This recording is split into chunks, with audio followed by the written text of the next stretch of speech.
ஓம் நம சிவாய. அனைவருக்கும் வணக்கம்.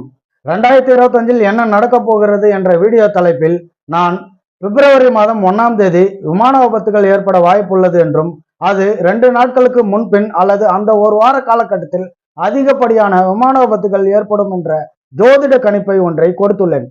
அதை பற்றிய ஒரு ஆய்வை பார்க்கலாம். அதன்படி பார்க்கும்போது அந்த 1ஆம் தேதிக்கு முன், அதாவது ஜனவரி 28ஆம் தேதி சவுத் கொரியாவில் ஒரு விமானம் ஒன்று புறப்பட தயாராக இருந்த நிலையில் 176 பயணிகளுடன் இருந்த அந்த விமானத்தின் பின்பகுதியில் தீ விபத்து ஏற்பட்டது.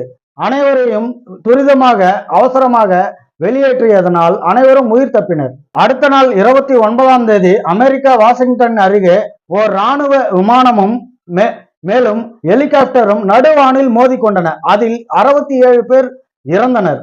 மேலும் பிப்ரவரி 1ஆம் தேதி அமெரிக்காவில் 5 பேரை ஏற்றி சென்ற ஜெட் விமானம் ஒன்று விபத்துக்குள்ளாகி அது குடியிருப்பு பகுதிகளில் விழுந்து தீ பரவியது. அதில் பயணித்த 5 பேரும் இறந்தனர். ஹெலிகாப்டர் விபத்தும் மேலும் பிலிப்பைன்ஸில் 5ஆம் தேதியே ஓர் சிறிய ரக விமான விபத்தும் ஆக இந்த ஒரு வார காலகட்டத்தில் விமான விபத்துகள் அதிகப்படியாக ஏற்பட்டுள்ளன. விமான விபத்துகள் பற்றிய அந்த கிரக சூழ்நிலைகளை பற்றிய விரிவான விளக்கத்தை 2025 என்ன நடக்க போகிறது என்ற தலைப்பில் கொடுத்துள்ளேன். அதனுடைய லிங்கை கொடுக்கிறேன், பாருங்க. இதுல ஏதேனும் சந்தேகம் இருந்தா கமெண்ட் பண்ணுங்க. பிடிச்சவங்க லைக் பண்ணுங்க. நன்றி, வணக்கம்.